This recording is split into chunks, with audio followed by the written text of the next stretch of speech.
در یک هفته 5 کیلو وزن کم کنید. این یکی از بهترین اسموتی ها برای صاف کردن سریع شکم است. این اسموتی به قدری موثر است که دوستانتون باور خواهند کرد که لیپوساکشن کرده اید. برای شروع به 2 قاشق غذاخوری جوی 2 سر نیاز داریم. مقداری آب اضافه کنید و بگذارید یک شب خیس بخورند. روز بعد جوی 2 سر را آبکش کنید تا نشاسته آن گرفته شود. همچنین به 1.5 قاشق غذاخوری دانه چیا نیاز داریم.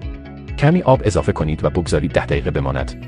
خواهید دید که دانه ها با چه سرعتی ژل خود را آزاد می کنند. برای بهبود اثر بخشی و سیر کنندگی این اسموتی، آب نصف لیمو و 1 سیب سبز را اضافه می کنیم. مواد را به همراه 1 قاشق بزرگ دارچین و 300 میلی لیتر آب در مخلوط کن بریزید. چند دقیقه هم بزنید تا نوشیدنی ما آماده شود.